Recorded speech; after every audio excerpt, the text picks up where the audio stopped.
Can I sing now? You can, sir. Yes, sir. Jim Stevens, 228 Grandview Avenue. Came to chat about the dog barking. We have a noise ordinance in that regard. In the neighborhood of Columbia, 319 Columbia Avenue. There's a dog's been continuing barking for maybe a couple of years. And the residents are complaining about it. We have signed petition requesting that something be done. The police have been called numerous times about it. That's a lot of times people call me because of our iWatch group. They're hesitant to call sometimes, or they say the police won't do anything, so they quit calling. And it's one of the couples there, they're about 80 or 82. They need their sleep. Well, everybody does. And it's a disturbing. I couldn't, when I asked him to sign the petition, he was incredibly aggravated. So I don't know, there's about 5 residences up there that have all signed the complaint. The police told me that one time they said we went up there, the dog was barking. We said, you got to keep your dog and you're going to get a citation. Then this week, the officer in charge said, I sent somebody up there. I said, did you have him get out of the car? As soon as you do, this dog's going to go crazy. And he says, no, I'm not going to get out of the car because that'll start the dog barking. I said, that's the point. If their cat goes across the yard, there the dog barks. And he said, well, that's their alarm system. And so I'm not going to do anything about it. That was almost, I say, I couldn't even imagine reasoning with that because it's a violation of the ordinance. He's reassigning meaning to the ordinance that doesn't exist. And I think that not just in that neighborhood, but I notice this dog barking is an issue all around. And these folks have a right to a quality of life. In fact, in their police blotter, and the city of Sunnyside says, we protect the quality of life. I need you to wrap it up, Jim. We're getting 3 minutes. Okay. End of story. Thank you so much, sir. And Brayton Moore.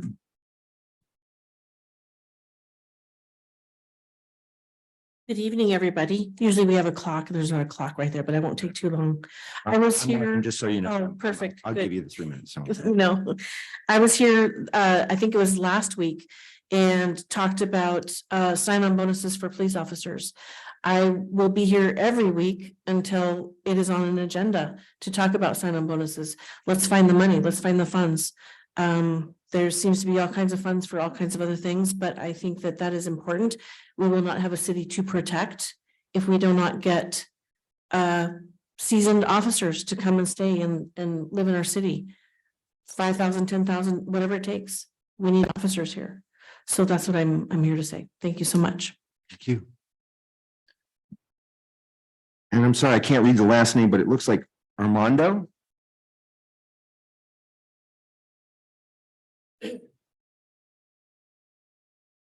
Good afternoon. My name is Armando Reyes. The reason I'm here is I've actually saw a couple of you guys are recording from the city council and my name has been brought up quite a bit. I wanted to answer questions for anybody here that had questions about me because I was in one of those meetings. It was said that I was embezzling money.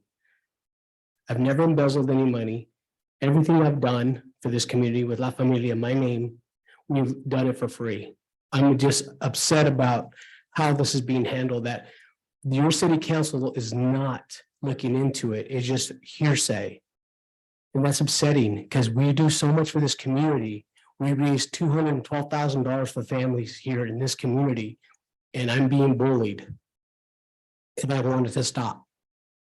I would love to have the city council actually look at documentation that says I'm embezzling money or whatever else it is. It has to stop because you're bringing my family into it. And that's all we do here, and my friends and family, all we do here is provide a service to the community. We would love to work with the city of Sunnyside with our events. We raise money for people.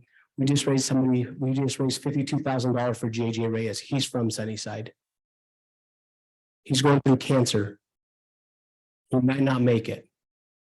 We'd love to have you guys be a part of our Thanksgiving drive and our Christmas drive.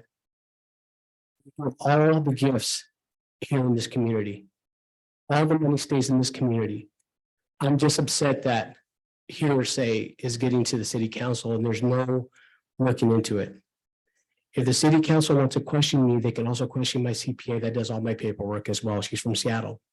And I'll provide that if the city council wants it. With no problem at all. I'm just here. You guys have questions, I'm here to answer those because it's already been 2 months of this and I can't do this anymore. Thank you, guys. Thank you, sir. Other citizens who wish to address the council? Do we have anyone online? We have one person, but it just says number one. One individual who's on, if you want to speak to the council, if you did, please unmute so we can hear you.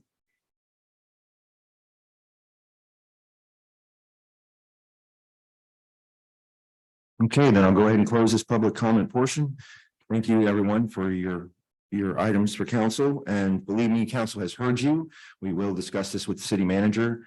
I don't believe, just so you understand, we take the input in, but if it's something that deals with the administrative operations of the city, then it's not our bailiwick. We are legislators and policymakers here. It's the job of the city manager to handle those type of things. If a member of council disparaged you in any way, I would ask that you contact the mayor and myself outside these purposes, and we'll chat with you about that. If it was a member of council, if it was a citizen who was at the podium, the U.S. Supreme Court has made it very clear we cannot stop anybody from saying anything that they want at that podium, whether it's true or not. It doesn't really matter. Because they have a right, just like you, to say whatever they want at that podium, just so you understand. We don't vet that information and we don't check that information as well. As far as I know, council doesn't go off of that information when they're making their decisions. So just so you understand. So thank you so much for your input. And we will go ahead and move on to tonight's workshop item, which is the community projects coordinator discussion. Madam City Manager. I'm going to turn this over to Ms. Horner, the Administrative Services Director. Good evening, council. I believe that it's going to be all me tonight, so you'll get used to hearing my voice for a while. We have brought before you in numerous study sessions, workshops, and council meetings, the position of the community project coordinator. The position was originally brought about to handle some internal functions that the city does, particularly in working with businesses and events and outside vendors. And we understand that based on the other things going on around when that was brought up and Cinco de Mayo this year, it kind of got confused. And at this time, per the city manager, we are no longer going to pursue that job unless council gives us specific direction to do so. I still fully believe that we need the position, but at this point, there's too much controversy around this entire issue. So the city is not going to present that to you any further. We talked about that amongst our leadership group, and it doesn't alleviate, just saying the position is going to go away doesn't alleviate some of the issues that we're trying to handle with that. So Trevor and I have talked about putting together a different position in his department. That would be a development technician. That person could handle a lot of the interaction with the businesses and the special event permits and any development or tourism type things in the city, but they would also work with planning and other economic development. I don't know if Trevor, have you thought more about that job description? Yes. So we know that there's quite a few processes that are really kind of complicated when they come into the city right now. One of them really is special event permits. If you were to read the municipal code on the special event permits, it falls underneath Title 12, which is part of our public works code. So the application gets submitted to my office, and then it has the public works director handling the special events permit, which means putting it out to and coordinating it with the inter departments. Well, the public works director has a kind of a limited capacity for this type of thing, and it doesn't really, it kind of gets lost here and there because it comes into our office and then it's immediately routed to him, and then he has to handle it on top of his 1,000 other things that he is doing throughout the day. So it doesn't make a lot of sense. So that portion of I think our code needs to be reworked and rewritten a little bit to be a little bit more mindful of the process. And then we have a business license process that has evolved quite a lot over these last three years or so. It coincidentally happened at the same time as we were going through all of our fun COVID changes. So wrangling that and scheduling business inspections, doing fire inspections, I mean, it can be a full-time job. It's very tedious work. It takes a lot of coordination between the fire department, between the building department, between public works. So those are two things that immediately come to mind, that things that are just, they can fall through the cracks, they get bumped down because there are other priorities that make their way to the top of the list throughout the week. There's also other like application processes, public notices for our planning projects. Those require, I mean, a SEPA application, putting that together requires about 3 hours of time. And I spent all last Friday putting together 2 SEPA applications. So there are things that will definitely be, this person will definitely be used for. They'll not be twiddling their thumbs. I have a whole list of stuff. And then business outreach. We've been in contact with a couple, with YVCOG for doing, actually, we're kind of putting together what I'm calling we're in the process right now. It's very preliminary stages, but it is it's like a regional certified local government that would be based here in Sunnyside. So it's a historic preservation body that would service the lower valley. So that's something that this person would probably be wrapped into. And then we also have a revolving loan fund program, which I'll be bringing to council, probably not this next meeting, but the meeting after it, that this person will also be wrapped into as well. So there's a lot of things on my desk right now that need to be addressed. And this person would definitely fall into that. So sorry for being a bit long-winded. I'll answer any questions. Council members, questions, comments? Haven't we been doing all these things for 74 years? Yes, and I'll be quite frank with you, not well. So the drawer of I call it the drawer of snakes. Yes, we have been doing these things. Do they meet the spirit of the municipal code? Sure. Am I glad that the Lupa appeal is over on a lot of these? Yes, absolutely. So that's it's one of those things that we've been doing, but I'm really trying to tidy up the process. And if we tidy up the process, it takes time, and it takes really precise project management skills. So I'll be quite frank with that. And we've been doing it. I'm not going to say the past had done it well. Yeah. And I think part of it we haven't been doing, there's certain things, fire inspections and the timely routing of some of those special event things that have not been happening on a regular basis, simply because staff doesn't have time. Sounds more like a internal problem rather than just hire an employee to take care of all this stuff.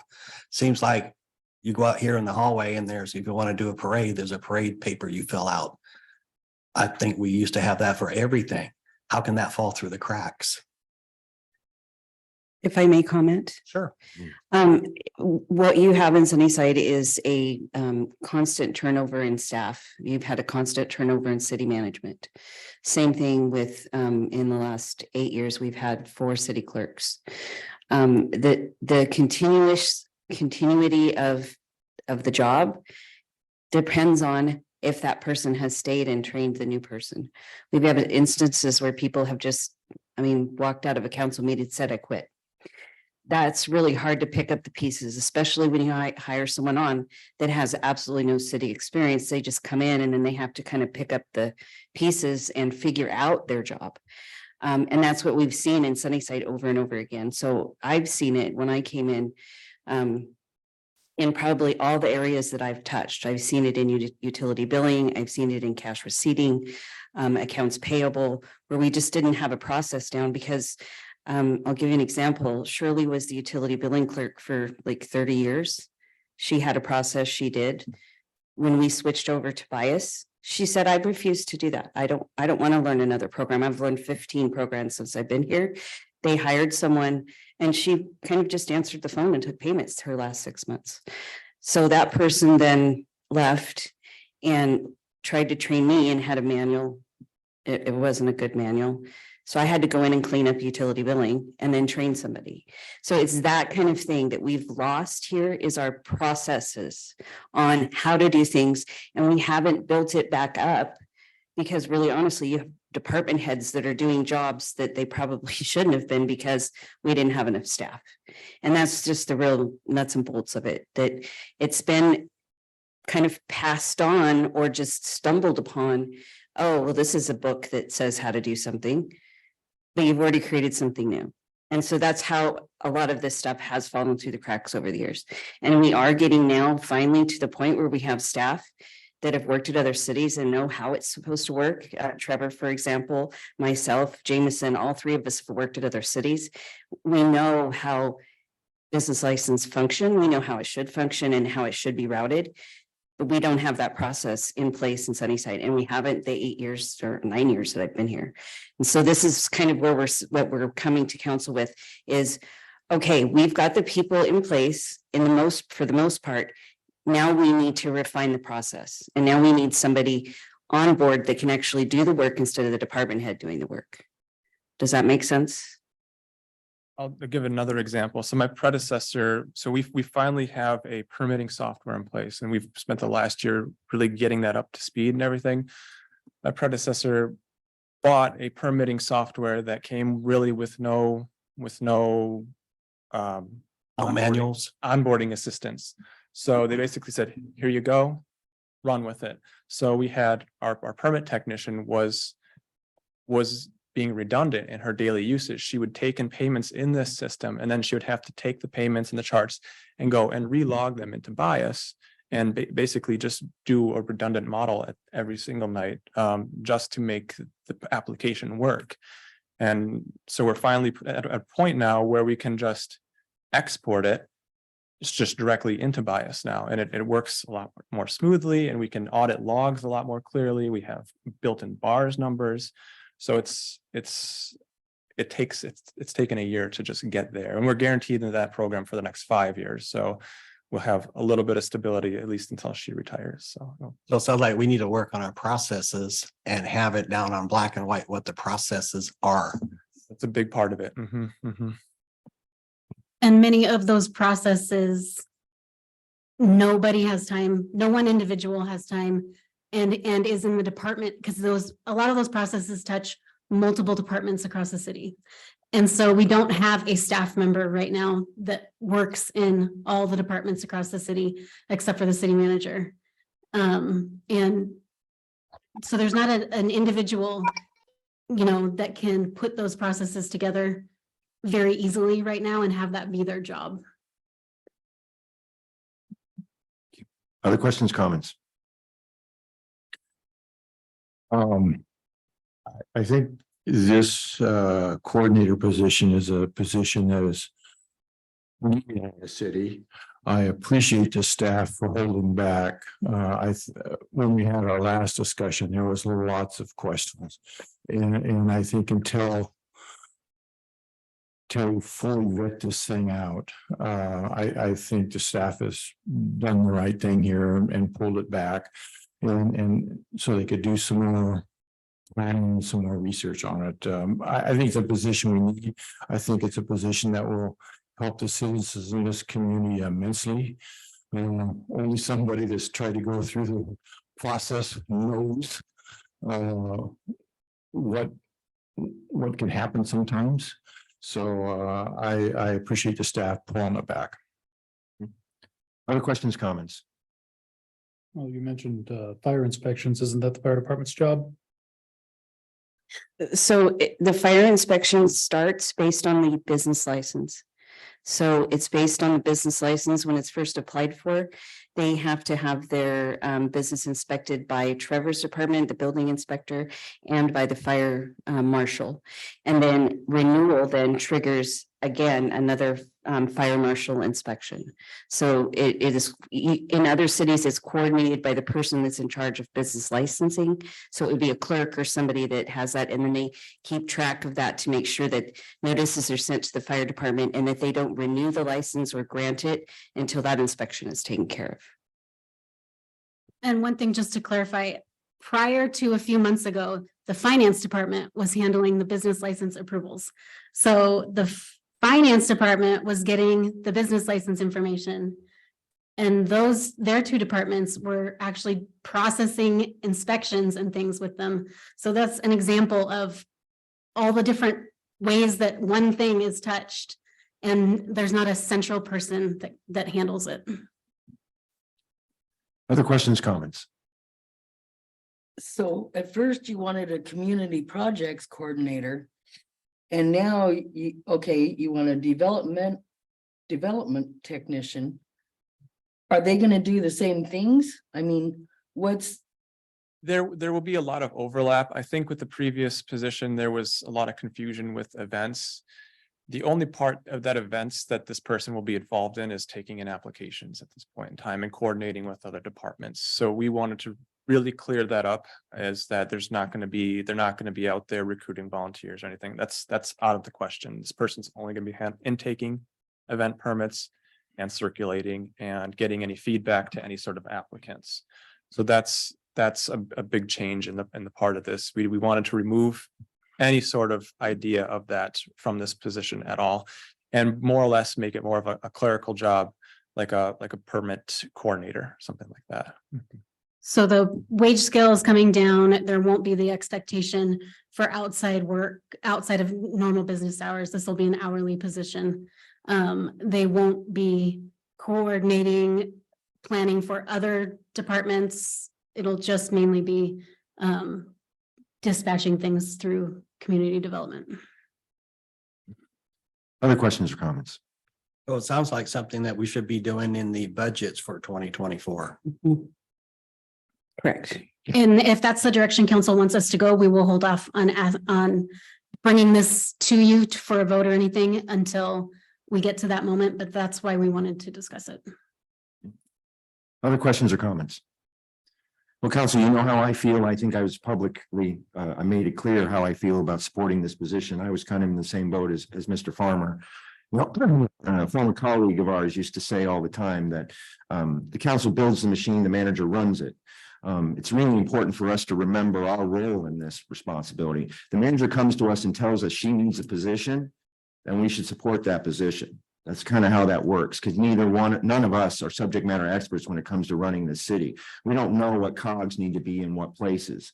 So when the manager comes to me and tells me she needs an event coordinator, I believe her, and I'm going to give her an event coordinator through the budget. That's through the process that I have. So, Madam City Manager, if you want an event coordinator, you got my support and you got Mr. Farmer's support. So I think it should be a discussion we have at budget. So. Thank you. So we will include that with our budget process and just remove it from consideration for the next couple of months. And it's also my plan to have a fully fleshed out scope of work and scope of work detail. So, Other questions or comments? All right, moving on. Item B, second quarter financial report, including full report on Cinco de Mayo and the tourism fund. Madam City Manager. And I will pass this over to Ms. Warner. Ms. Warner. And would you, Jackie or Madi, mind in the folder, I put a document in there that we could put up on the screen? I think it just says Jamie Council or Jamie Workshop or something.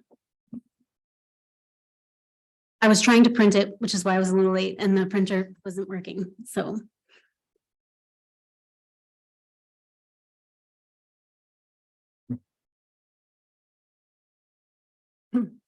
you want the one that's Jamie Packet? Yeah, that would be the one.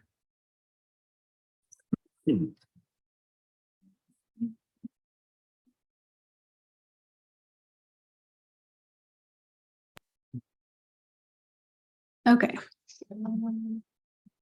So this first page is our full financial picture. This corresponds with the report that was sent to you in the agenda packet that you received.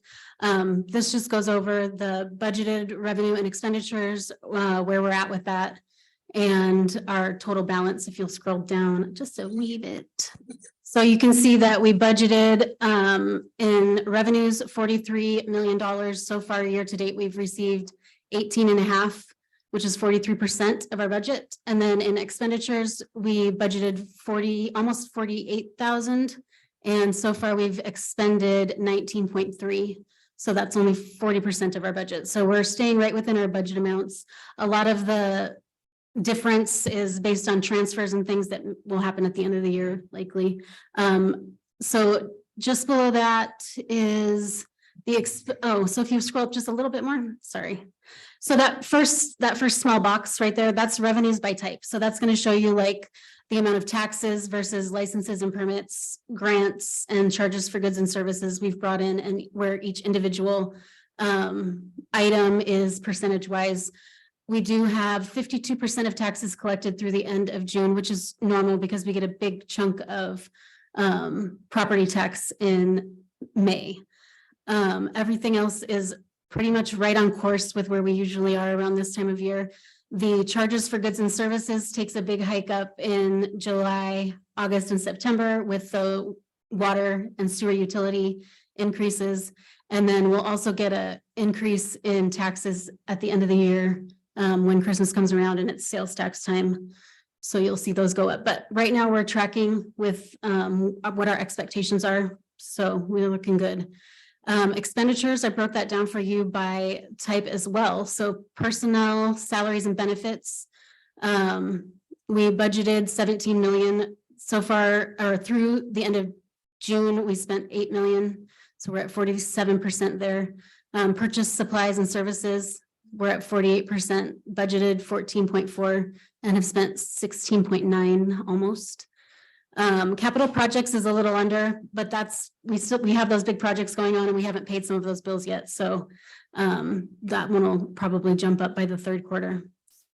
And we're pretty close to on track there with 40% as well. So everything looks good so far.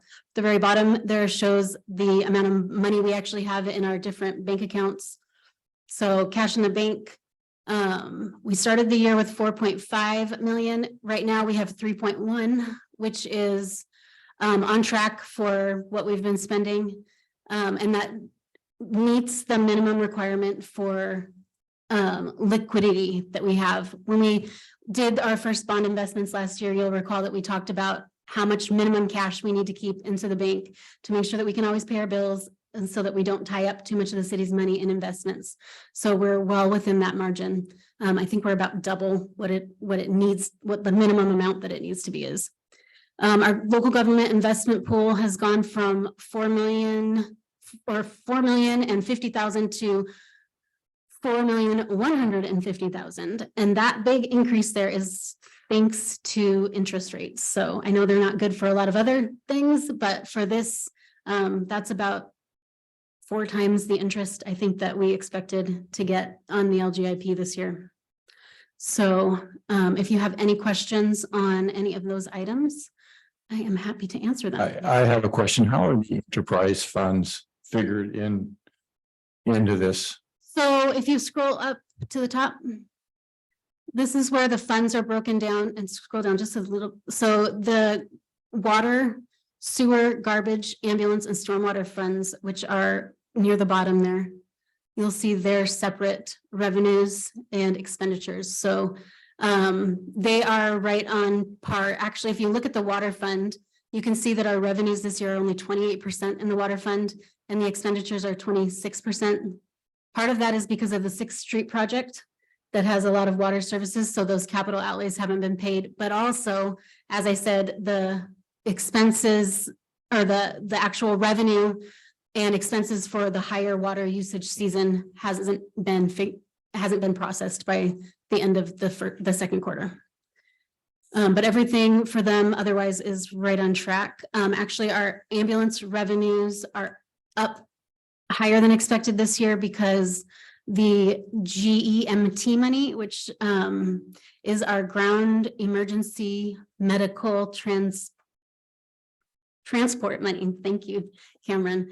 That's the money that we get through the HRSA, the health, it's basically through the US government.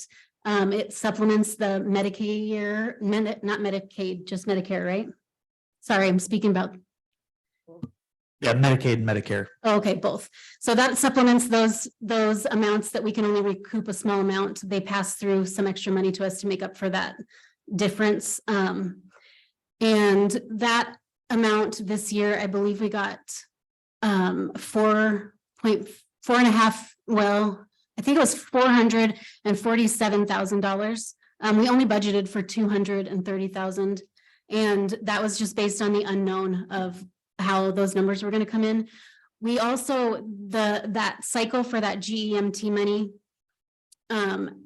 is audited after we've received the money. So the first year we received the money was in 2020. And so they just finished that audit for that period a couple of months ago. And previously we had been sort of holding off on spending any of that because we weren't sure how the audit was going to go, whether or not they would be taking money back from us, because they can do that. But we did have to pay a tiny bit back. I think it was about $4,000. So of that entire $400,000 we got in 2020, we got to keep almost all of it. So now at that point, we're going to start spending some of that. And I know we've discussed some ambulances that they desperately need, which is absolutely what fits within the types of purchases we should be making with that money. So that'll be something to look for.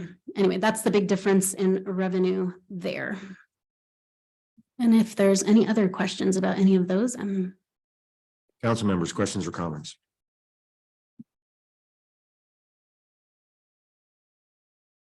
Okay, moving on. They're letting you off the hook. I know. So the next part of this item is it's actually in the other council packet. So if there was a packet in your original agenda packet that was the audited Cinco de Mayo financials. And so maybe you guys can pull that one up for them. Sorry, I'm making you guys work really hard today. There we go. Okay, so this is our fully audited report from the Cinco de Mayo event for 2023. And there are some changes from the preliminary one that some of you, I believe, had. Oh, actually, Elizabeth, we did hand it out at one meeting. You handed out paper copies, correct? So one of the items that we had considered as an expenditure with this was overtime wages.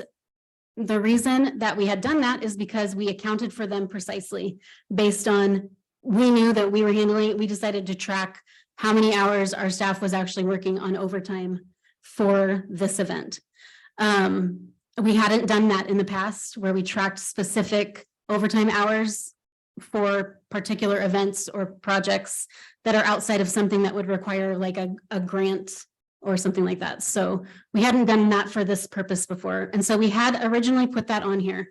However, I did an analysis of our overtime wages during the period of Cinco de Mayo all the way back to 2017. And we actually were within the same increased percentage of overtime hours for that period that we have been historically through the other years.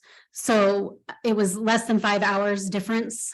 So I chose not to put it on here based on the fact that it is what we've always, a cost that we've always assumed with this, that we haven't attributed against the event.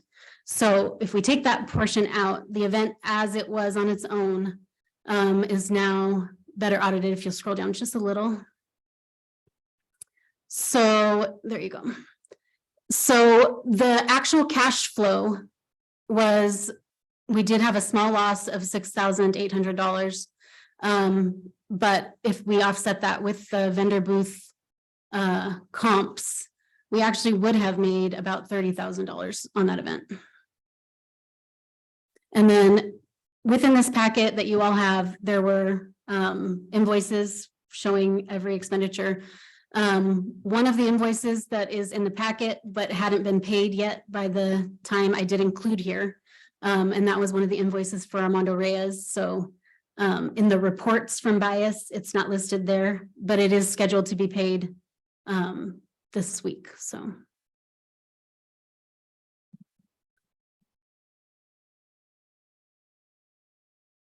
Council members, questions or comments? When you say this is an audited report, who does the auditing? I did it this year. Okay, And when I say audited, I'm referring to just auditing the program to make sure that we've accounted for all of the expenditures and revenues relating to this program correctly.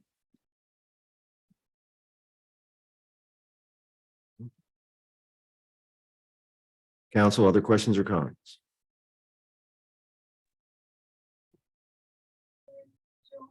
Okay, Okay, so I did want to address one other thing having to do with LTAC and these events. And I know we've had multiple conversations about this because of the position that we proposed and all sorts of other things, but there is some confusion in the way that the city handles our signature events because of the way that we have the LTAC recommend them. Basically, let me unravel my tongue. So we have tasked the LTAC at this point, the Lodging Tax Advisory Committee, with determining whether or not the city is going to fund our signature events. So, and what would happen at those signature events, all based on an application that's turned in for LTAC funding. But the purpose of the LTAC is just to recommend spending of lodging tax funds to make sure that we are promoting tourism and doing all the things that we should. But it has been explained to me, and I believe you would all agree, that having these signature events is a priority of the council, and it should be what the event encompasses should be determined by the council, not by a recommending body. So one of the reasons, so for instance, I did check into the gifting of public funds issue with the vendor booths. And we are not gifting of public funds if we have a contract in place that allows the vendor to do that and specifies that they are taking money to pay expenses to manage those vendors and that they can keep the profit that goes with that as part of their contract.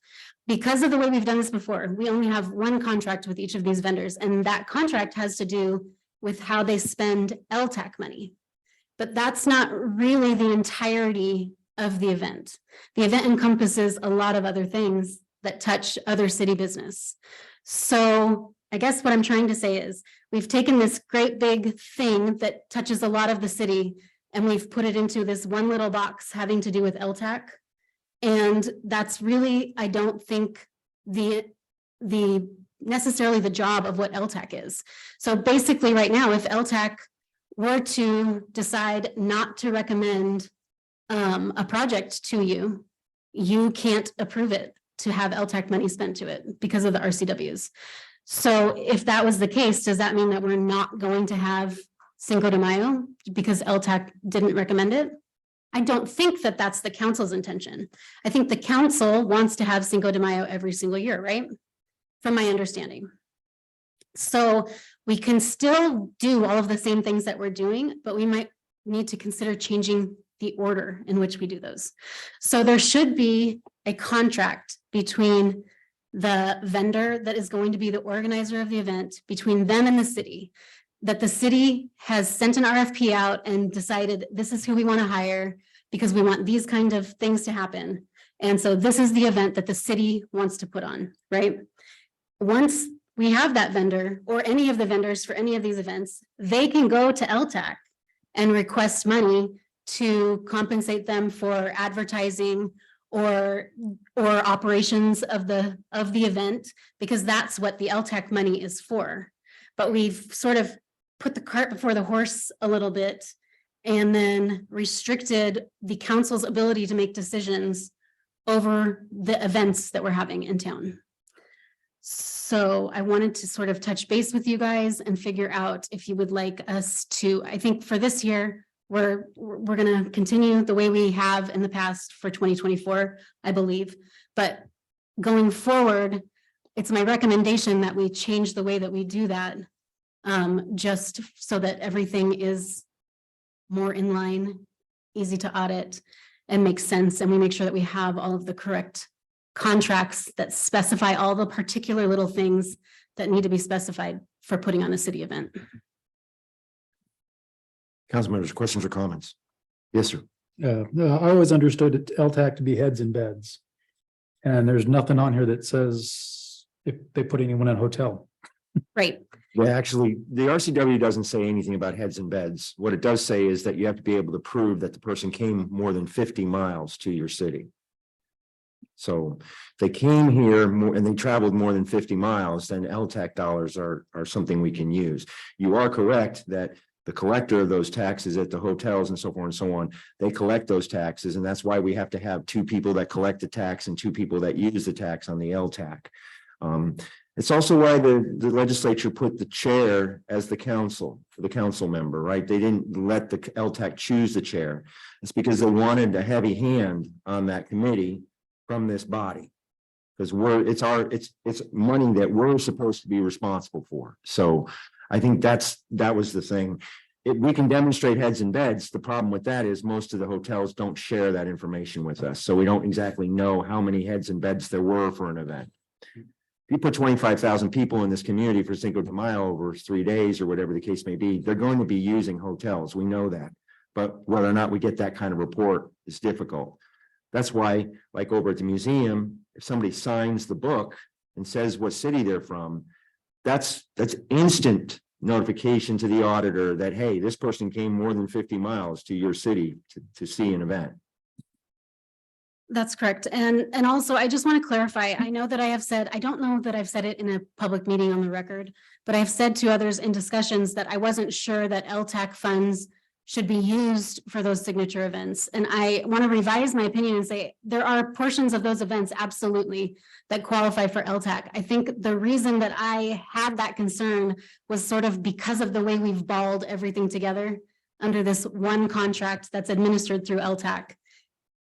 Instead of really doing what we're supposed to be doing and having 2 separate things. One thing that's determined by the council, that is the governmental service of providing community festivals and, fun things in your community.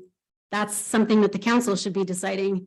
And the other is providing funds to organizations that are going to bring tourism to town.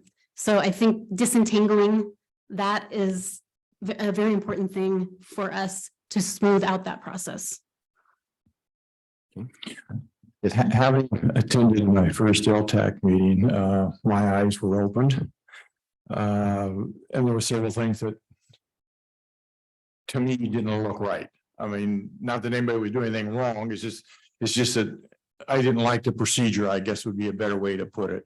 I think it would be for this council to sit down with the LTAC committee and get their input and take the council input and the staff's input and then come up with some kind of a procedure that we're going to follow for reviewing LTAC contracts and for dispersing LTAC money.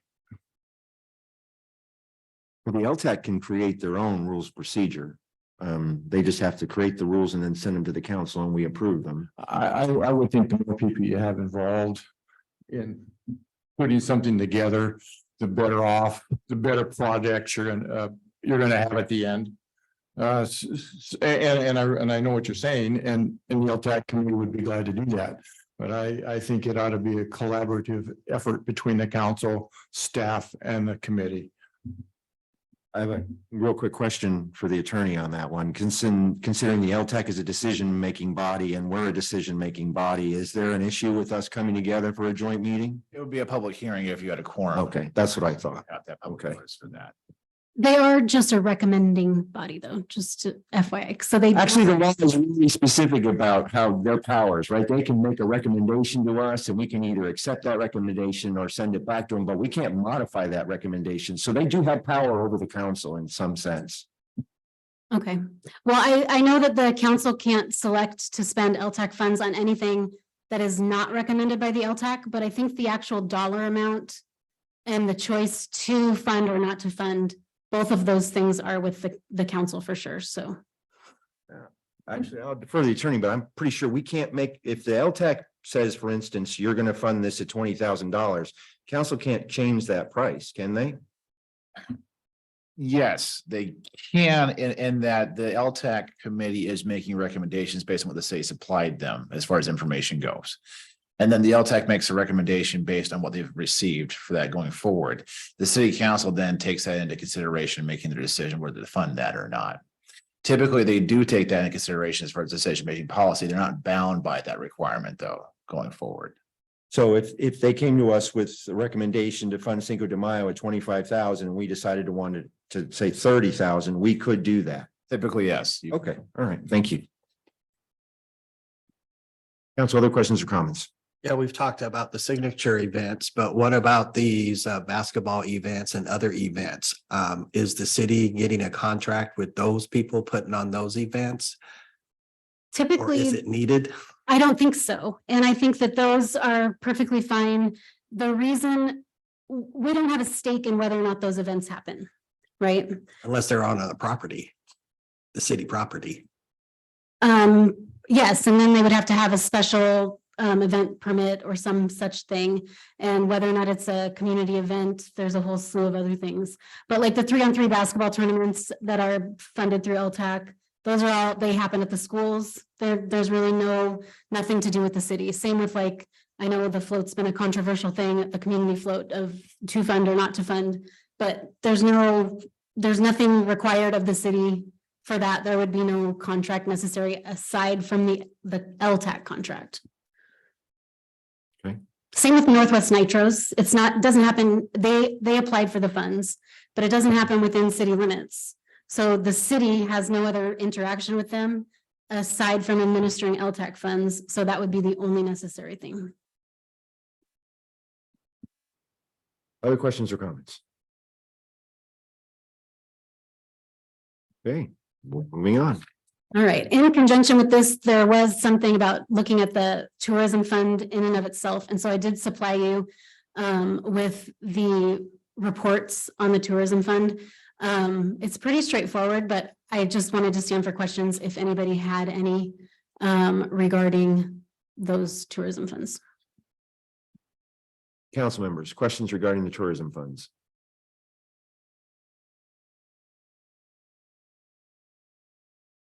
I think you're off the hook. Excellent. Okay, we can move forward. Item C.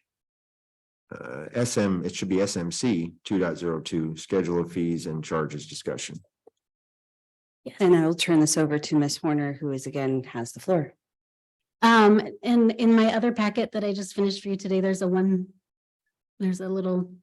actually 2 documents, one that shows the new recommendations for the fee schedule, and then one that has some specific garbage things.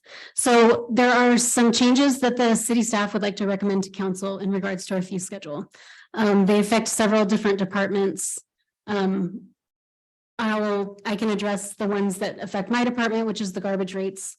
We all knew that there was, they closed the Granger dump, they increased their tipping fees. And we had a big thing where we changed the way we manage garbage this year. So there was another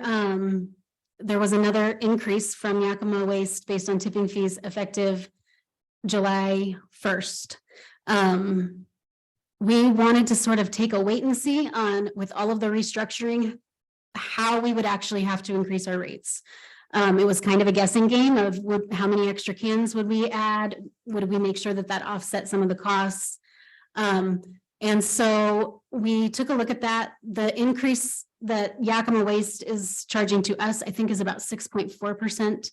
But the increase that we're proposing to pass on to the customer right now is only 2.5%.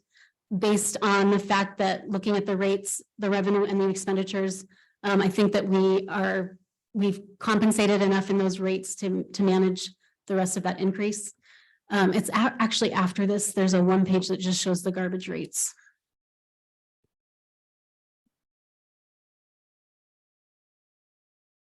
There we go. So the yellow shows the new rates for the things that the city charges for, so commercial and residential garbage service. The white is what we were charging up until, well, up through this month, because we'll start these rates in September if approved by council.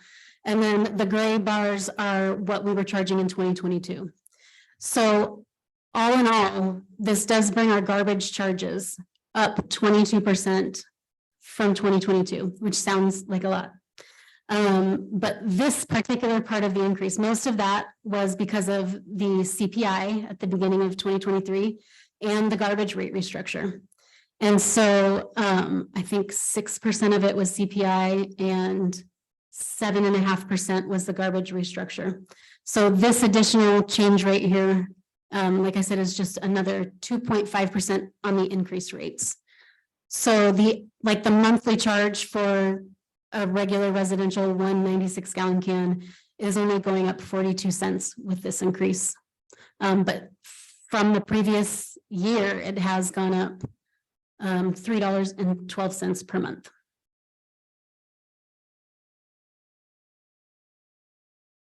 And I'm happy to answer questions on this. Council, questions or comments? We were supposed to be tracking people that overflowed their garbage and gave us the extra charges. We got anywhere with that, or? Yeah, so Yakima Waste sends us a report of the overages and we go through and take a look at them, and then we send letters out to the customers saying, you're going to get another garbage can with all the information in the municipal code. And then we order another can through Yakima Waste. And then once it's delivered, we adjust their charges. And they do have a period of time to come in and dispute it. And then after 3 months, they can dispute it again. So there are things in place to try and make sure that we're not. And we also wait till the third time that somebody has too many bags before we move forward with that step. Council members, questions, comments?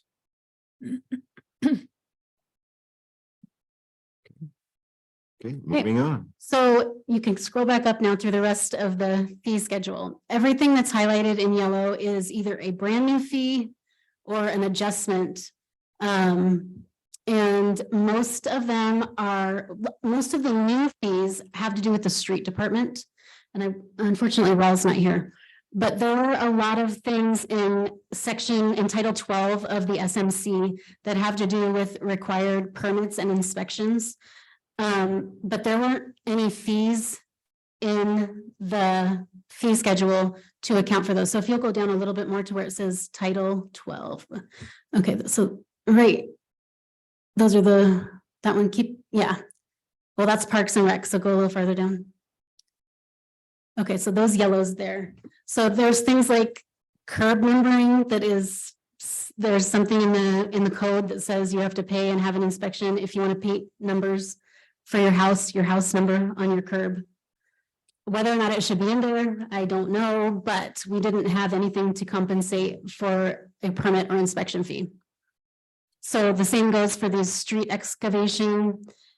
And some of them, it specified that there was a charge. And so what our staff had been doing is manually figuring out like what the actual cost is based on our staff time, which is time consuming. And so we just wanted to implement a simpler way to handle this. Here is your permit fee. Here is your inspection fee. If we need to go back out and re-inspect later, this is how much you'll pay, instead of trying to figure out each and every scenario the way that they had been before. Some of the other fees that have gone up have to do with planning. So I think there was one in particular, right? Title 17. Yeah. Or 17. All those yellow ones. Oh, too far. Scroll up. Too far. You were. We want the yellows. Okay, so subdivisions. So go back up. There we go. Okay, so there's some that have gone in here. So in our code, I was trying to unravel it and in our fee section, and there are two different platting processes. There's short plats and long plats. Long plats require public notice, notice before the planning commission, and then a notice before city council. They take significant noticing. They take a lot of time to process. Short plats, which are significantly shorter than that, but they still take some time to process. We didn't distinguish between the two, so we're going to do that now. There's a binding site plat application that, again, it's an involved process that requires planning commission input, city council input, lots of public notice. That wasn't even a thing that was in our code, but it is a thing that exists. So I thought we should probably put it in there. Again, for final short plats, and then we have final long plats and final short plats, which are derived from the state RCWs. We didn't have any charges or anything for inspecting those. So I figured we should probably, if we're going to look at them and get city input on them and review them, we should probably be charging for them. So that's with the platting process. We just didn't have a lot of things in place, things that are applicable. So I'm hoping that at least putting them on here, that when development comes into town, they'll see, oh, they actually do have these processes and we can apply for them. And so if we go back down to 17, and we do have some things in here. So we have a SEPA checklist, which is it's a fairly involved process. Again, like I mentioned, I filled out 2 of them on last Friday, and it took me the better part of 5 hours to do that, to get everything in place to send out. And then we have conditional use permits and variances. So the reason I have those where they're at is because conditional use permits, they require hearing and variances, and they require a hearing examiner. Hearing examiner is $175 an hour plus notices. So I'm trying to recoup at least a little bit of our costs to do that. So that's kind of where the numbers are coming from those things. Council members, questions or comments?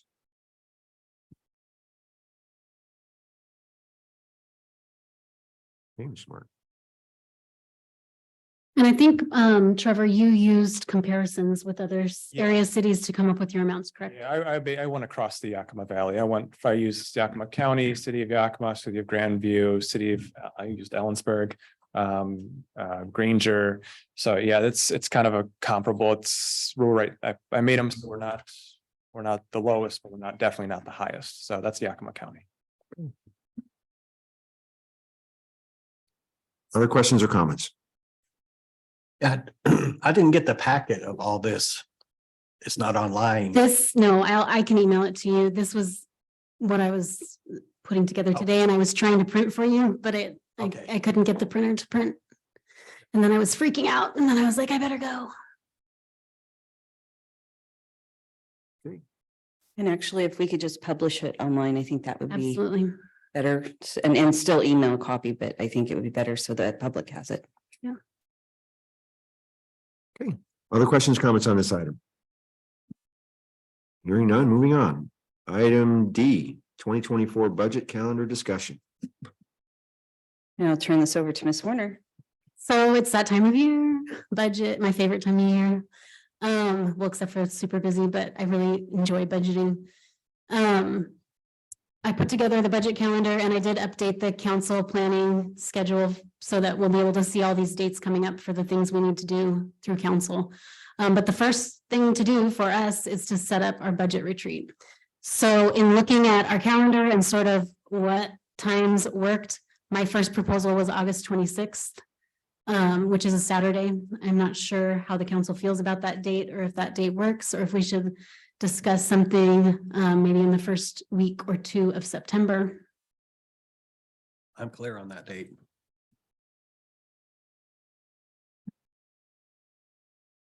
I'm looking now.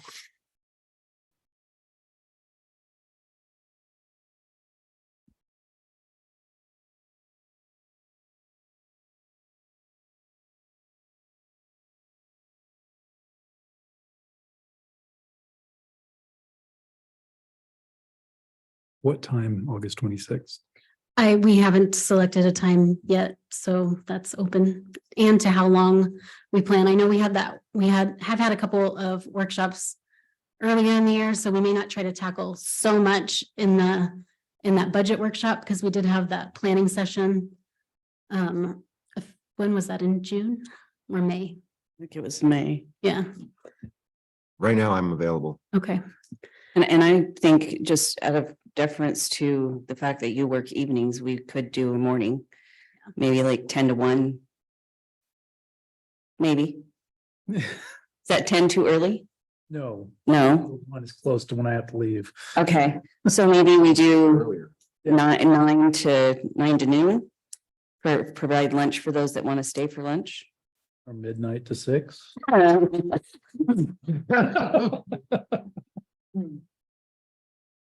Yeah, whatever works. And this one I will want to do midnight to 6, Craig. You're welcome to do so.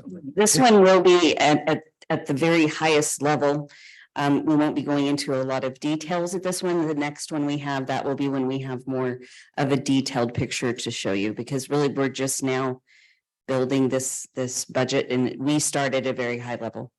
One of the things we typically, like we've done the last couple of years at this at this retreat, is staffing. So that's when we bring up some of those staffing things to kind of give you an idea of where we're looking, so that you guys can sort of pair back, what our wish list to what you feel is.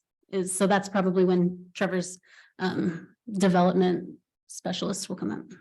And since we've already done some of the hard legwork on our 1-year, 5-year, 10-year and 20-year plans, the capital budgeting will be easier, because we kind of know a look into the future of what we want to do. I have plans for that day, but I'll have to see, I can see if I can change them. We could also do a remote. I'm not sure if that would help, but. Yeah, we can have a remote portion of it. I think we did that for you last year, and you I couldn't think hear, so, yeah. you couldn't talk. I couldn't talk. I was there. Zoom doesn't like me. Any questions or comments on this item?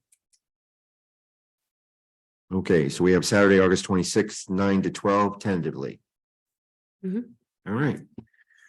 Okay, council will now enter into executive session. I'm going to ask the audience members to leave the room, and staff as well.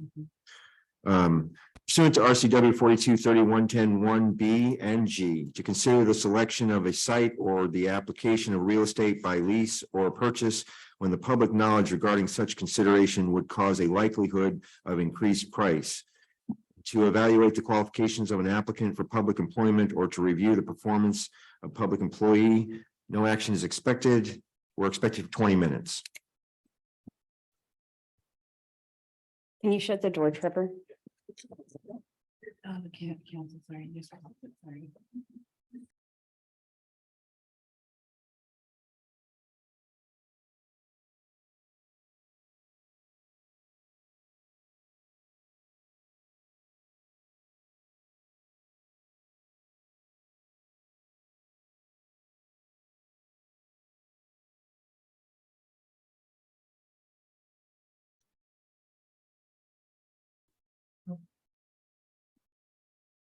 Sorry. We're back in open session. Sorry about that. Next item is the upcoming council meetings. Madam City Manager, what do we have for Monday, June 12th, 2023, regular meeting? I will let City Clerk Renteria report this. Madam City Clerk.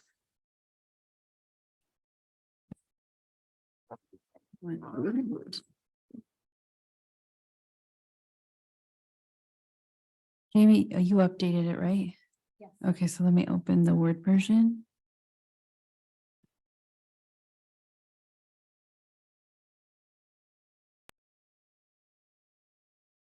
Okay, so for August 14th, we have four. I updated it, but that's not maybe I didn't save it. Because I have the fee schedule, sorry. It is on there. Sorry, it's just at the Okay. bottom. Never mind. Okay, so you have 4 action items, classification and compensation schedule for CPAs and any new positions. The next is budget amendment number 2, SMC 2.02, schedule of fees and charges, and North Avenue sidewalk improvements. And then August 28th, LTAC funding recommendations. Jamie may change that, not sure, depending on what LTAC decides. And that's it. Council, I see no reason why we can't get the manager's contract updated on that meeting as the first meeting as well. So if you could put that on the 14th, Madam City Clerk. Okay. Do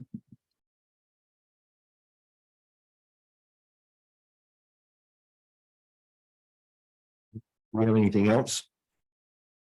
Not that I'm aware of. Okay, Council, do you have any items for the agenda? Okay, if you do get items to the agenda, please get them to the mayor or the city clerk or myself prior to the next meeting. So, and what is the cutoff for the June 12th meeting? Madam City Clerk? August 14th cutoff is August 9th. Thank you. Okay. Okay, I know of no other business to come before the council and would adjourn the meeting if there's no objection. Hearing, seeing no objection, so ordered. We are adjourned as of 7:55 PM.